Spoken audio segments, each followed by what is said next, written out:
i ara mateix estic fent el doctorat al Centre de Supercomputació de Barcelona, allà a la zona universitària, i jo treballo, estic tot el dia amb seqüències d'ADN de moltes persones diferents.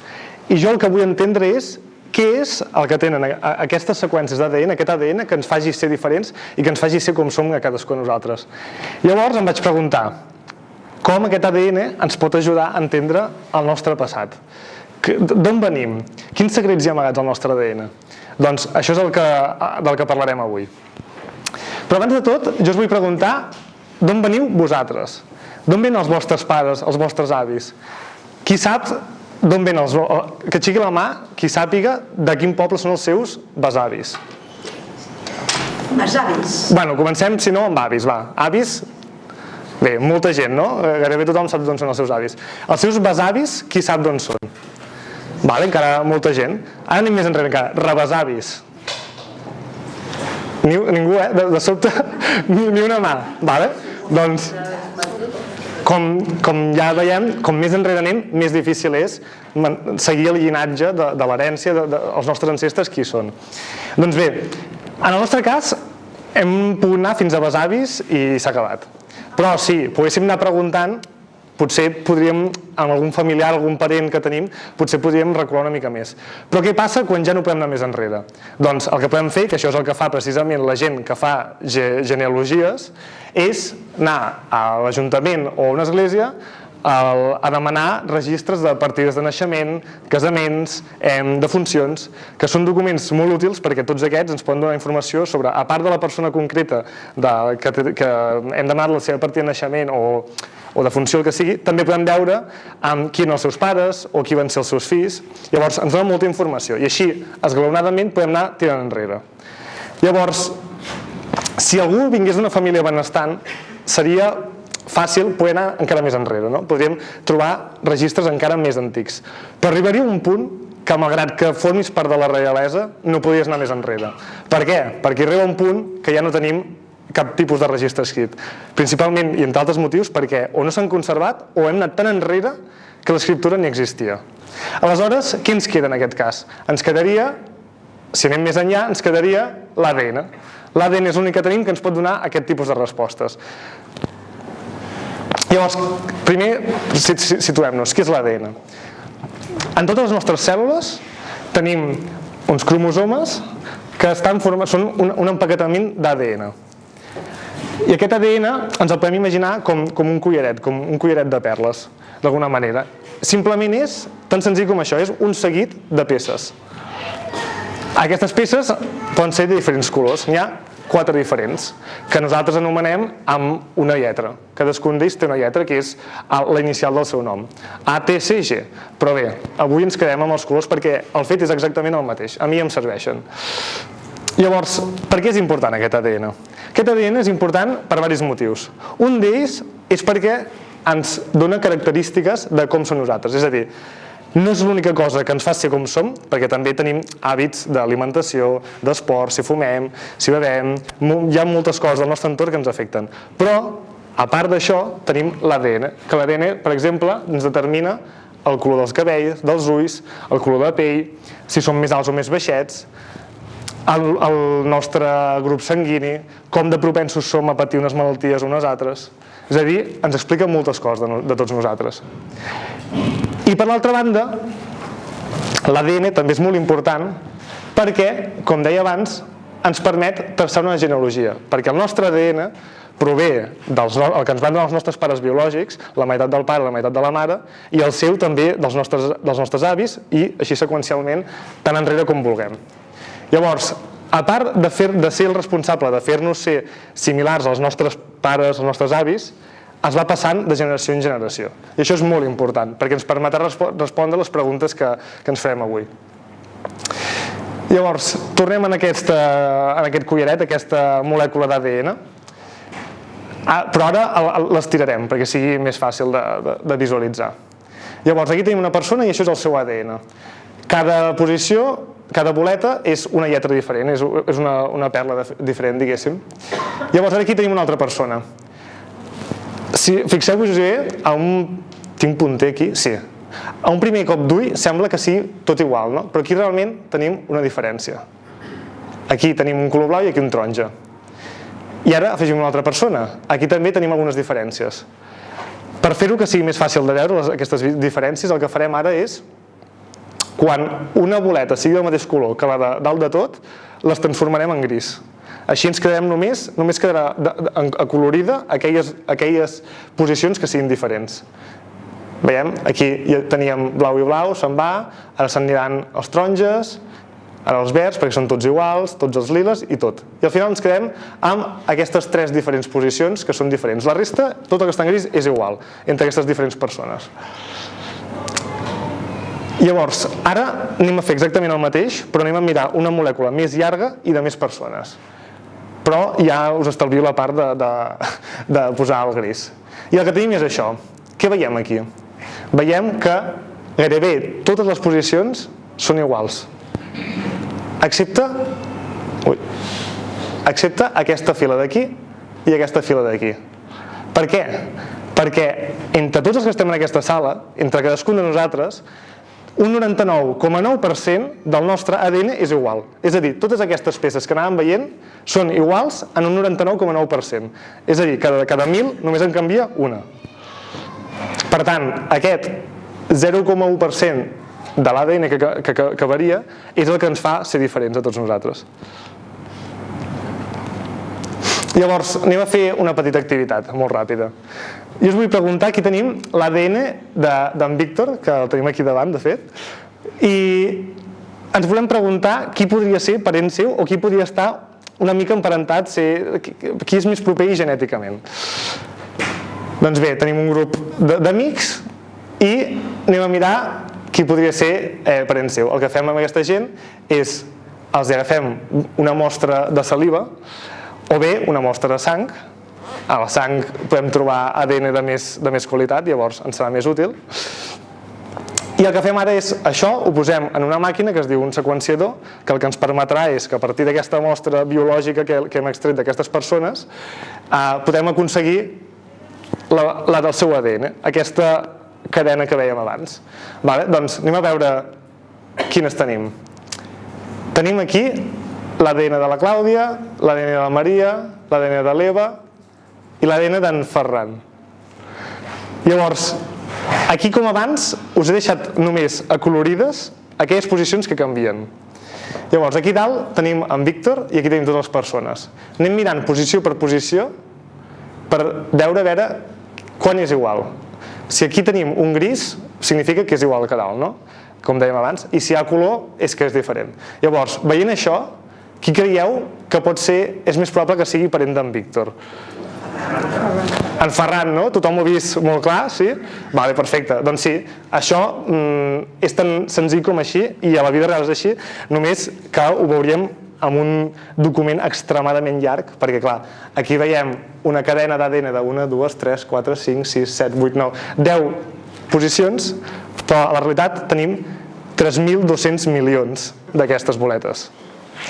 Però només ens importa aquest 0,1% que canvia, perquè la resta, com que hem dit, són tots iguals. Si tu em dones aquesta informació d'aquesta persona d'aquí, d'aquella d'allà i de l'altra d'allà, no em donarà cap informació, perquè no es podré distingir. En canvi, si anem a mirar aquestes posicions concretes, podré, aquesta persona potser és l'Eva, aquesta persona potser és en Miquel. Doncs, com hem vist, l'ADN ens dona molta informació. Una d'elles és d'on venim o com de relacionats estem entre nosaltres. Llavors, aquí tenim el mapa del món i hi ha molts tipus de mapes, no? Però quin tipus de mapa és? Això és un mapa polític on veiem tots els països. Què significa això? Que ens hem expandit per tot el món. Estem visquent a tot arreu i ho estem fent en entorns extremadament diferents. Ara la majoria de gent viu en ciutats, de climes atemperats, però hi ha poblacions que viuen a zones àrtiques, a deserts com el desert de Gobi, a selves tropicals, a altes altituds com els Andes o el Tibet. És a dir que no només ens hem expandit per tot el món, sinó que a més ens hem adaptat a viure en entorns molt diferents. Llavors, on va començar tot? Estem a tot arreu, però una pregunta que ens podem fer és on va començar tot, no? Doncs bé, Aquí tenim la mítica imatge de l'evolució, com anem passant d'Australopithecus a Homo habilis, Homo erectus, fins a arribar a ser Homo sapiens. Però bé, aquí tenim una imatge més fidedigna. Però no patiu que ara us guio. Comencem per aquí, que això seria l'arrel. L'arrel d'uns avantpassats de fa, doncs aquí tenim uns 12 milions d'anys. En aquest moment, la divisió entre ximpanzés, goril·les i humans no existia encara. No ens havíem separat encara. Tenim un ancestre comú, compartim un ancestre comú, que és aquesta arrel. Fa més de 10 milions d'anys, els goril·les ja es van separar, i mentrestant va haver un altre grup d'individus, una altra població, que en algun moment, fa entre 7 i 13 milions d'anys, es va separar i va donar lloc, per una banda, als ximpanzés, i per l'altra banda, els que són els homínids. L'únic homínid que queda viu som nosaltres, els Homo sapiens. Llavors, quins homínids hi va haver? Bé, els més famosos són l'Australopithecus, després va venir l'Homo habilis, que hi ha totes aquestes espècies que ja estan extingides, i ja van ser els primers en començar a fer eines. Després tenim aquí també l'Homo erectus, que també va ser el primer en dominar el foc. I després ja arribem a espècies més recents, com el Neandertal, i finalment nosaltres, l'Homo sapiens. Bé, això seria una mica de la història de la nostra evolució, no? Però hi ha dues hipòtesis d'on van sorgir els Homo sapiens. Una d'elles és el model multiregional. Aquest model diu que en algun moment aquest avantpassat nostre, l'Homo erectus, que ja era aquest que diem que ja va ser el primer en dominar el foc, es va expandir per diferents llocs del món, principalment per el que seria Àfrica i Àsia, i en diferents llocs del món, simultàniament, va aparèixer Homo sapiens. És a dir, aquests individus van evolucionar i es van transformar a poc, al cap de molts anys, en Homo sapiens. L'altra hipòtesi és el model de sortida d'Àfrica, que diu que tots els éssers humans, tots els Homo sapiens, van evolucionar dins de l'Àfrica i en algun moment van sortir-ne. I el sortir-ne va ser quan van colonitzar la resta del món. Llavors, avui dia sabem que aquest està descartadíssim. Bé, avui dia, però realment fa gairebé 20 anys que l'altre model està descartat, malgrat que sempre hi ha alguna persona que intenta allargar la discussió, però realment està descartat. Com ho sabem, això? Primer de tot, primer punt, és que a Àfrica trobem els fòssils més antics d'Homo sapiens. Aquí tenim un mapa de l'Àfrica i podem veure, per exemple, aquests que estan marcats amb color taronja són restes d'ossos d'Homo sapiens, i veiem que, per exemple, a Tanzània tenim restes de fa 120.000 anys, a Etiòpia de fa 160.000 o 195.000 anys, i la més antiga trobada fins ara és al Marroc, amb uns 300.000 anys. Tanmateix, considerem que l'aparició, per posar un número una mica rodó que agradi a tothom sense anar d'un extrem a l'altre, direm que l'Homo sapiens va aparèixer fa uns 200.000 anys. Segona justificació de que vam aparèixer a l'Àfrica i vam sortir d'allà és que són les diferències genètiques entre diferents poblacions. Hem dit que hi ha molt poques diferències genètiques entre diferents persones, però si mirem les diferències genètiques entre les persones que són originàries d'un continent o d'un altre, veiem això, que hi ha dos grups. Hi ha, per una banda, el continent africà i per l'altra, tota la resta. I el que veiem és que els individus que tenen una ascendència europea, asiàtica, nativa americana o d'Oceania s'assemblen molt més entre ells que no pas amb la gent d'ascendència africana. I finalment, l'última hipòtesi, l'última justificació, que aquesta potser és una mica més complicada, és que a l'Àfrica hi ha molta més diversitat genètica. I això és una cosa que després veurem com va passar. I ho entendreu molt fàcilment amb un exemple que us posaré. Llavors, com dèiem, tot va començar a l'Àfrica fa uns 200.000 anys. Llavors aquí tindrem un eix cronològic que va des d'aquests 200.000 anys fins a l'actualitat. I perquè tinguem una referència, 200.000 anys són molts.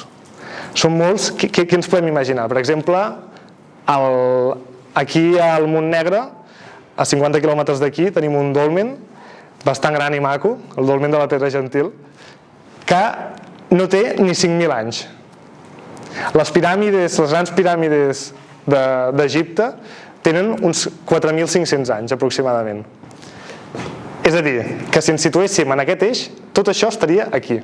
Tot el que coneixem que ens queden restes està aquí. Llavors, quina referència podem tenir de fa 200.000 anys? Doncs bé, fa 200.000 anys hi havia coses que eren molt diferents. Si podem mirar un exemple és Europa. A Europa hi havia una glaciació, en aquell moment al món hi havia una glaciació. I llavors, aquí tenim un mapa d'Europa, tota aquesta part d'aquí, que veieu una mica blanquinosa, tot això eren glaceres. Una gran glacera cobria tota Escandinàvia, totes les illes britàniques, la meitat nord d'Alemanya, Polònia, Rússia, els països bàltics, tot això era gel. I després, a més, fins a aquesta línia d'aquí, tot això era el permafrost, que és el terra que està permanentment congelat. És una barreja de terra i gel, però bé, és bastant inhòspit tot plegat. I després, mira, podem veure també glaceres. S'ha mort? Bé, tenim, per exemple, els Alps, que aquí tindríem Suïssa, que està completament sota el gel. Vale, m'he quedat sense piles, crec, no passa res. Vale, doncs com deien, tot va començar a l'Àfrica i vam estar per l'Àfrica uns 100.000 anys. I us preguntareu, com pot ser que, si la nostra existència són aquests 200.000 anys, la meitat d'ella no hem sortit del continent africà? Hem estat allà durant 100.000 anys. I és que tenim dos obstacles molt importants per sortir-ne. Un d'ells és el Mar Roig, que s'ha de creuar navegant, i per l'altre, si volem passar per aquí, per Egipte, hem de creuar el Sàhara. Per tant, necessitem, primer de tot, motius per haver de sortir d'aquí, i en segon lloc, disposar de suficients tècniques o maneres d'aconseguir recursos per poder fer aquests viatges. Llavors, hem d'entendre que és un procés que va costar de fer. Llavors, en algun moment vam sortir de l'Àfrica. Es creu que més tirant cap als 60.000 anys, però posarem aquesta finestra, perquè això sempre pot anar canviant. En aquest moment va passar una cosa que va ser la primera que marcarà les diferències entre la gent que té ascendència africana i la gent de la resta del món, descendències de la resta del món, que és que es va patir el que diem un efecte fundador. Imaginem-nos que tenim tot un seguit de bols que us ho podeu imaginar com una bosseta amb caniques, amb bales de diferents colors. Si ara ve algú i agafa un grapat, només agafarà una petita part d'aquestes, no? Agafarà una petita porció de tots els colors que hi ha aquí.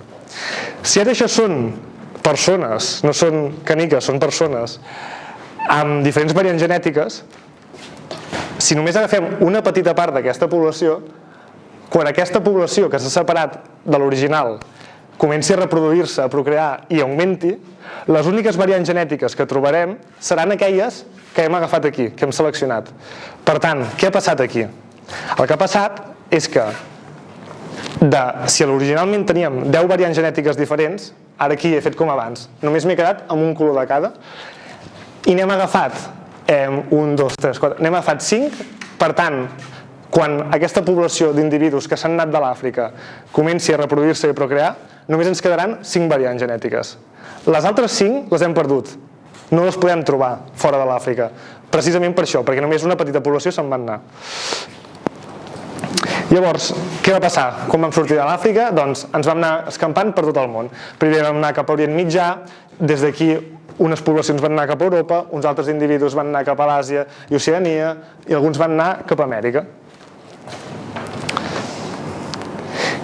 Llavors, tota aquesta informació d'on l'estem traient? L'estem traient de dues fonts. Una és l'ADN de gent que està viva avui dia. Tenint ADN de moltíssimes persones de molts llocs del món, podem arribar a entendre, doncs, la gent d'una zona s'assembla més entre ella, però curiosament s'assemblen amb gent d'una zona que és llunyana, i això és perquè antigament aquelles dues grups de persones venien d'una mateixa població original.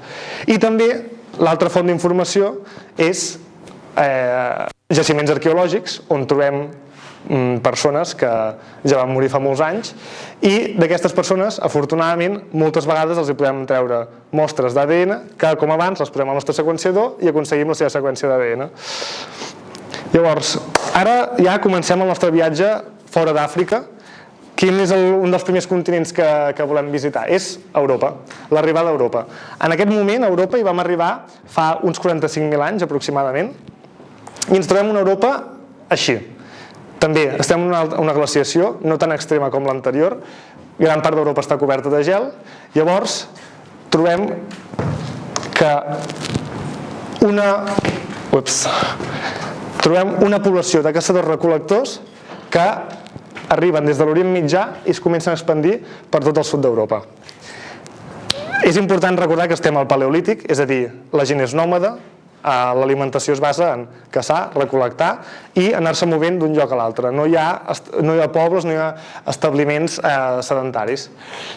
Llavors, en aquest moment, evidentment, la població a Europa en total és baixeta i fa aproximadament 7.000 anys, per tant, fixeu-vos que hem fet un salt molt cap aquí, hi ha l'arribada del Neolític. És a dir, que ara sí que la gent es comença a establir en poblats per tal de poder cultivar i tenir animals. Llavors aquí ens podem fer una pregunta que a mi em va semblar fascinant com ho vaig llegir, perquè no m'ho havia plantejat mai, que és: què creieu? Com creieu que va arribar l'agricultura i la ramaderia a Europa? Creieu que una persona li va explicar a una altra, i aquesta una altra, i aquesta una altra, i s'ho van anar passant? Que això és una cosa que podria ser? O bé, creieu que va ser un grup de gent que va arribar i va poblar Europa, malgrat que hi havia gent, van també colonitzar-la un grup diferent de gent que portava el neolític, portava aquest coneixement de l'agricultura i la ramaderia amb ells. Doncs és el segon. Sabem que va venir un grup de gent que sabien plantar, sabien domesticar els animals, i aquest grup de gent va colonitzar tota Europa, malgrat que hi hagués gent. Llavors el que va passar és que bàsicament van integrar la resta d'individus. Aquestes poblacions de caçadors-recol·lectors van quedar integrades per aquesta gent que portava el neolític, que venia d'Anatòlia, de l'actual Turquia. Després, més cap aquí, 4.500 anys, tenim una tercera migració cap a dins d'Europa, que és: hi ha el poble Yamna, que és un poble que vivia en aquesta zona del sud de Rússia, és d'Ucraïna, a la zona que ara coneixem com l'estepa pòntica, i aquesta gent també va arribar cap a Europa per diversos motius. Un d'ells és que tenien tota una sèrie d'avenços tecnològics. Per exemple, aquesta gent ja eren els primers que muntaven a cavall. I també es creu que aquesta gent van ser els responsables de portar les llengües indoeuropees a Europa. Les llengües indoeuropees són tot aquest grup de famílies, inclòs el català, que estan emparentades entre elles. Per exemple, una excepció seria el basc, podríem dir. I llavors es creu que aquest poble va ser el responsable de portar tota aquesta família de llengües a Europa. Llavors ara ens movem a un altre continent. Anem cap a l'Àsia i Oceania. Aquí seré més breu. Va haver dos principals moviments de població. Un primer, que va anar per aquesta ruta aquí del sud de l'Àsia i després es va expandir cap a l'est d'Àsia i Oceania, i un segon, anys més tard, que es va moure una mica més, va anar més pel nord, més pel centre d'Àsia, i després va acabar colonitzant tot, també. I ara anem a una part que a mi també em sembla molt interessant, que és l'arribada a Amèrica. Ara estem entre fa 23 i 15.000 anys. En aquest període va haver un grup d'individus que van començar a habitar aquesta zona d'aquí, de l'est de Sibèria. Van estar aquí aïllats, més o menys aïllats, perquè en el fons sempre hi ha moviment de població de cap aquí, cap allà. Van estar aïllats aproximadament uns 8.000 anys. I fa uns 15.000 anys, després d'aquests 8.000 anys, és a dir, 8.000 anys d'aïllament, i després es van moure d'aquí, de Rússia, cap a Alaska. Aquí tenim l'estret de Bering. Això és un mar que aquí hi ha, això sembla molt a prop, però són 80 quilòmetres. Per tant, encara que puguis fer barques, han de ser certament elaborades. Però què passa? Que fa 15.000 anys això no era així. Fa 15.000 anys ens trobem amb això. Trobem que l'estret de Bering no existeix, és tot terra. Per què? Era exactament el contrari que està passant ara. Ara tenim el canvi climàtic, estan pujant les temperatures, tenim glaceres com les de Groenlàndia o a l'Antàrtida que s'estan fonent, com que és gel que està a sobre de l'aigua, a sobre de la terra, quan es fon va als oceans i això fa que pugi el nivell del mar. Què passa si anéssim a fer un canvi climàtic a la inversa, cap al fred, cap a una glaciació? Doncs que tota la pluja que caurà serà en forma de neu i tot el que caigui a terra començarà a formar glaceres i el que passarà és que els oceans s'aniran buidant. A mesura que els oceans es van buidant, va baixant el nivell. Per tant, pot passar coses com aquesta, que tota una part de terra descomunal emergeixi. I això va servir per poder travessar des d'Àsia cap a Amèrica. Un cop a Amèrica, no està molt clar com es va poblar Amèrica a partir després d'aquest punt. Una hipòtesi és que entre aquestes dues glaceres, això és el Canadà, això d'aquí és el Canadà, això seria els Estats Units, i allò d'allà és Alaska. Llavors, una possibilitat és que es passés per aquí al mig, en un corredor que no estava glaçat, i l'altra és que s'anés per la costa d'alguna manera. Ara mateix la hipòtesi que té més força és la de la costa. El que sí sabem amb seguretat que és, un cop dins d'Amèrica, Amèrica es va poblar extremadament ràpid. En 3.000 anys es va poblar tota, que si ho comparem amb la resta del món és un procés molt ràpid. La resta del món va anar molt més lent, com anàvem veient abans. Després també va haver altres moviments de població més tard. Aquí hi havia gent visquent, però, per exemple, com deia abans, això és una idea molt important. La gent s'ha anat movent sempre. Sempre hi ha hagut gent amunt i avall, i aquí és un altre exemple, que és, fa entre 4 i 5.000 anys, va haver un grup de paleoesquimos, que són, podríem dir que és una població ancestral relacionada amb els esquimos, els esquimals d'avui dia, va colonitzar tota aquesta zona i després, més tard, fa entre 3 i 4.000 anys, va haver una altra expansió d'una població d'aquestes que viuen en zones àrtiques, els inuits.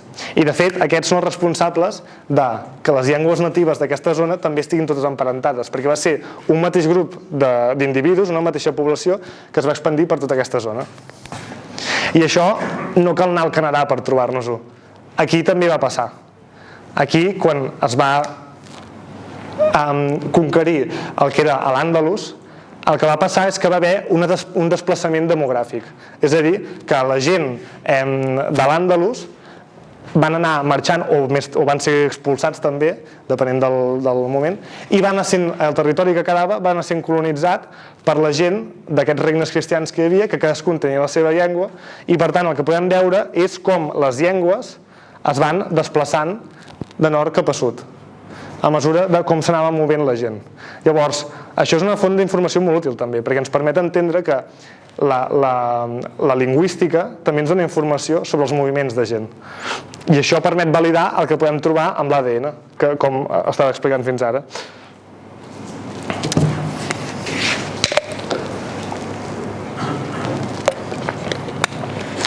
Llavors, hem vist que hem arribat a tot el món, ja hem colonitzat tot el món, però hi ha una cosa que no he explicat, que és que tenim uns avantpassats secrets que no en sabíem res fins fa molt poquet, i això només ho hem pogut saber gràcies a l'ADN. Però comencem la història pel principi. Ara ens anem al segle XIX, ja no estem parlant de fa milers d'anys, ara estem al segle XIX, i estem a Alemanya, en aquell puntet vermell, a la vall de Neander, i hi ha un arqueòleg que troba un crani, un fèmur, un braç, uns quants trossos de costella i un tros de pelvis.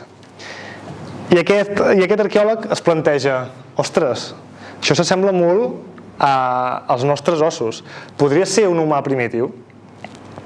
Doncs bé, el que va trobar aquest home a la vall de Neander va ser l'home de Neandertal, Homo neanderthalensis. Que aquí tenim un esquelet i aquí una recreació de com creiem que podria ser. I aquí tenim una comparació d'un esquelet de Neandertal amb un d'Homo sapiens, com nosaltres. Llavors, la primera diferència que veiem clarament és l'alçada. Però això és una mica mentida, perquè els Homo neandertals feien aproximadament 1,50 m, 1,60 m. Els Homo sapiens, abans de la revolució industrial, també teníem aquesta alçada. Si anem a un museu, fàcilment podeu veure llits que dius, ostres, això és molt curtet, jo aquí no hi quebo. Però és que la gent tenia aquesta alçada en aquella època i, per tant, nosaltres tenim una alçada similar als neandertals. Llavors, una altra diferència és el nas. Tenen una fossa nasal més gran, perquè en aquell moment vivien principalment a Europa, que com hem vist abans estava en una glaciació, feia molt de fred, llavors tenir un nas més gran els hi permetia escalfar més l'aire abans que els hi arribés als pulmons. I després una altra cosa és que veiem que tenen, bé, aquí no sé si es veu molt clar, però està descrit que tenen uns ossos més robustos que no pas els nostres. Per tant, tenien una constitució física més forta. On s'han trobat neandertals? Des d'aquell primer descobriment del segle XIX, on s'han trobat? S'han trobat a molts llocs. Aquí només són alguns exemples.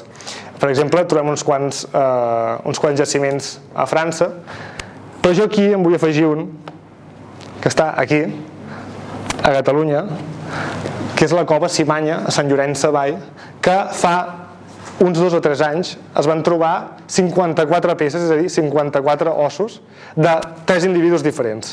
Era aquella des d'Europa fins una mica a Centre-Àsia, ara dels denisovans és aquesta. És des de Centre-Àsia i tirant una mica cap al sud-est asiàtic. Llavors, què vam veure amb aquesta seqüenciació d'ADN? Que, com abans, pintem el nostre ADN d'un color, el dels denisovans d'un altre. Tampoc és veritat. També tenim, nosaltres no, concretament les persones d'ascendència asiàtica o d'Oceania tenen entre un 2 i fins a un 6% d'ADN que prové dels denisovans. Aquesta altra espècie d'homínid amb els quals vam conviure fa milers d'anys. I en aquest cas també hi ha estudis dient que aquí tenim el Tibet, això és un grup de tibetans. Què passa? Que viuen en aquest altiplà del Tibet que està a més de 4.000 metres d'altitud. Què passa? Quan anem més amunt baixa la concentració d'oxigen, la nostra sang no podem transportar l'oxigen igual de bé, per tant el que necessitem és bombones. Tothom que va escalar l'Everest va amb bombones. Doncs aquesta població està adaptada a viure aquí perquè té variants genètiques que els ajuden a transportar l'oxigen per la sang més eficientment, i això són variants genètiques que provenen dels denisovans. Per tant, els homo sapiens no només es van estar encreuant amb els neandertals, sinó que també ho van fer amb els denisovans, i també ens han donat variants genètiques útils com les de viure a més altitud. Llavors, si la història evolutiva que ens podríem imaginar els humans és aquesta, que en algun moment dins de l'Àfrica hi ha una població que surt de l'Àfrica i se'n va cap a Europa, Àsia, Amèrica i Oceania, li hem d'afegir la branca dels neandertals i dels denisovans, que fa molts més anys van divergir de nosaltres, es van separar, però més endavant en la història ens van tornar a encreuar. Aquí llavors això seria la imatge completa de la nostra genètica. Llavors, us podríeu fer, vale Pau, molt bé, ara ja sabem com ens vam expandir pel món, però com de diferents hem acabat sent genèticament entre nosaltres? Doncs ara, com deia abans, podem agafar l'ADN de moltíssimes persones, milers de persones, seqüenciar-lo i obtenir l'ADN, i llavors podem mirar moltes coses amb aquestes variants. Però ara us presento aquest formatget que són les proporcions, no? De totes les variants que hem trobat, com es distribueixen. Doncs hi ha una part que serà la més fosca, això és per presentar un gràfic que veurem després. La part més fosca són les variants que podem trobar a qualsevol lloc del món. Després, aquesta que és un gris una mica més claret, és les variants que podem trobar en com a mínim 2 continents, és a dir, en diversos llocs però no absolutament a tot arreu. Després, les variants que podem trobar només en un continent, i les que podem trobar només en un grup petit de gent en algun lloc concret. Com si, per exemple, diguéssim, això només ho pots trobar a Finlàndia. Llavors, si mirem a tot el món, aquí tenim moltes poblacions, no? Tenim, per exemple, aquí, aquest grup d'aquí són mostres d'individus de la península ibèrica, crec que concretament aquestes van agafar de gent de prop de Madrid. Després, per exemple, tenim britànics, tenim finlandesos, o si anem a altres llocs del món, tenim Yoruba, que és una població de Nigèria, o els Telugu, que és una població de l'Índia, xinesos, japonesos, etc. Llavors, què veiem aquí? Quin és el color que més veiem? Són els grisos. Els grisos havíem dit que eren variants que es troben o a tot el món o en diversos continents. Per tant, què significa això? Significa que la immensíssima majoria de l'ADN de dues persones és igual, que això ja ho havíem vist, però és que a més, només hi ha una petitíssima fracció que canvia, i d'aquesta petita fracció que canvia, només entre el 75 i el 90%, perdó, d'aquesta fracció que canvia, entre el 75 i 90% de les variants, és a dir, d'aquesta fracció que canvia, les podem trobar en persones de qualsevol lloc del món. Això és important perquè això significa que si una variant que agafem d'una persona la podem trobar en una persona de qualsevol altre lloc del món, significa que des d'un punt de vista genètic i científic el racisme no s'aguanta per enlloc. Per tant, si mai sentiu algú fent proclames racistes en base a la genètica o la ciència, o bé aquesta persona està mentint deliberadament o no en té ni idea. Perquè el que estem veient és que som molt iguals i insisteixo, com deia abans, sempre hi ha hagut barreja de gent que ve cap aquí, cap allà, sempre ens hem anat barrejant. No som com els gossos, que hi ha hagut una població que ha quedat separada de pura sang i hem acabat fent els chihuahuas, que són super diferents d'un pastor alemany. Això no passa. Som tots molt iguals, malgrat que tinguem petites diferències, com per exemple pot ser el color de pell, que al final això són diferències en un sol gen. És un petit grup de diferències en un sol gen. Per tant, som molt iguals. Llavors, perquè ara anem a una altra part que potser ens interessa també, que és per què és important estudiar aquestes variants. No només serveix per fer un llibre d'història, també serveix perquè algunes d'aquestes variants seran importants per a la nostra salut. Algunes d'aquestes variants ens faran tenir diabetis. Algunes d'aquestes variants faran que diferents fàrmacs reaccionin de diferents maneres en el nostre cos. Per tant, és molt important entendre-les, saber com funcionen, per després poder tractar les persones amb els medicaments i les teràpies que corresponguin. Llavors, un exemple d'això és, tenim molts problemes de desigualtat. Per exemple, la majoria de fàrmacs tradicionalment s'han provat amb homes i no amb dones, o per exemple, un infart no té els mateixos símptomes en un home que una dona, i el que tenim normalment entès és detectar l'infart en un home.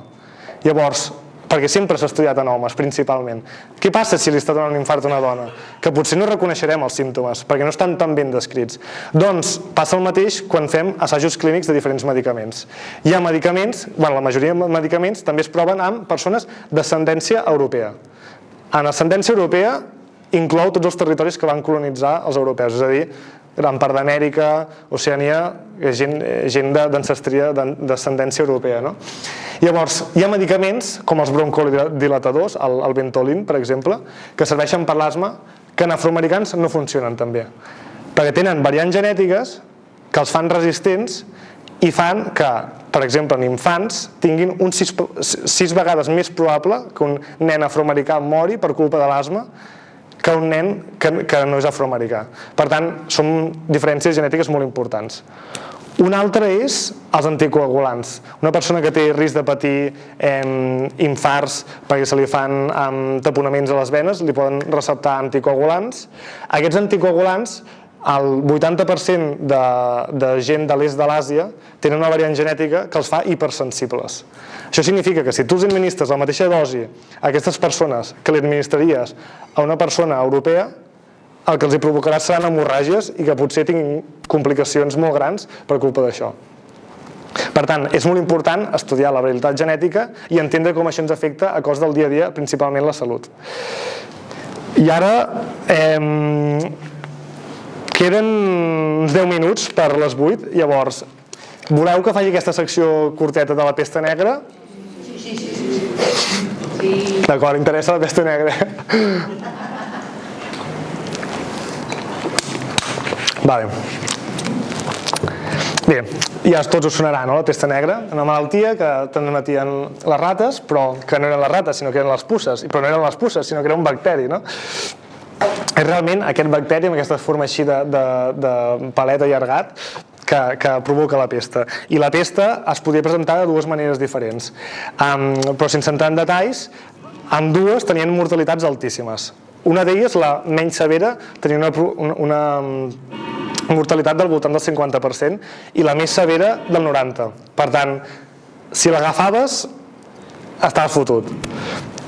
Llavors, aquesta pesta va arribar a Europa a mitjans del segle XIV, va arribar des de l'Àsia. Es creu que aquí va haver un setge, al que ara és Crimea, va haver un setge que els mongols estaven atacant ciutats que tenien els genovesos, que en aquell moment Gènova tenia aquí colònies comercials, els van atacar amb cadàvers infectats, amb catapultes. Llavors, al fugir, tota la gent d'aquí van anar amb els seus vaixells cap a aquesta zona d'Itàlia, sud de França, I què portaven aquests vaixells? Portaven no només les persones, sinó que també portaven rates amb la pesta. I des d'aquests llocs, des d'aquests ports de Sicília, Sardenya, que van anar parant, es van expandint per tot el continent. Què va passar? Que després de diversos anys, com podeu veure aquí en diferents colors són els anys que van arribant la pesta als diferents llocs, va morir entre el 40 i el 60% de la població europea. Va ser una escabatxina brutal. I llavors ens podem fer una pregunta. Els científics van fer una pregunta que és: la pesta negra ens ha fet evolucionar? Perquè, clar, va canviar el paradigma completament. Es va carregar més de la meitat de la població en 3 anys. Això és un canvi descomunal.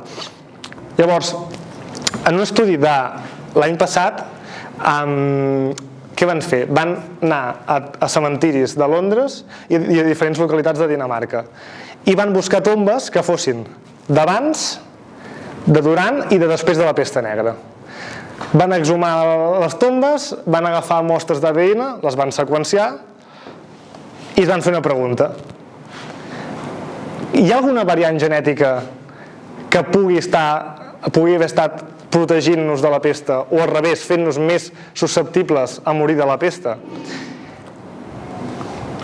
Doncs abans anem a fer el plantejament de com seria això. Imaginem-nos una variant genètica que abans de la pesta és 50-50, és a dir, dels que estem aquí, una meitat la tenim, l'altra meitat no tenim. O sigui, una meitat tenim la variant protectora i l'altra meitat tenim una variant que no ens protegeix o que ens fa més susceptibles. Qui creieu que és més fàcil que mori de la pesta? O sigui, quin percentatge de gent creieu que morirà més de la pesta o morirà menys?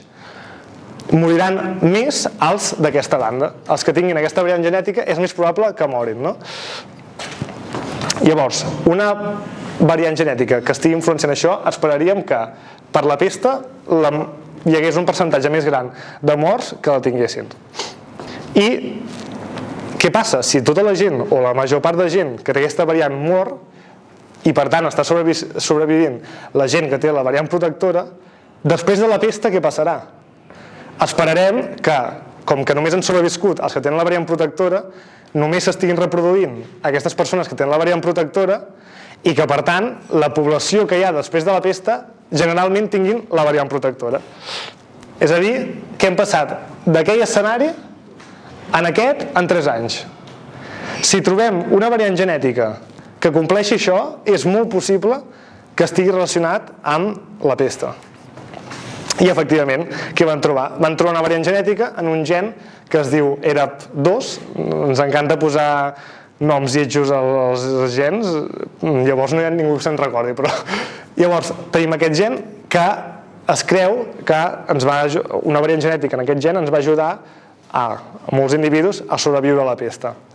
Però això és una arma de doble tall, perquè mentre que en aquella època, al segle XIV, ens va ajudar a sobreviure, ara és una variant genètica que ens fa més propensos a patir malalties autoimmunes.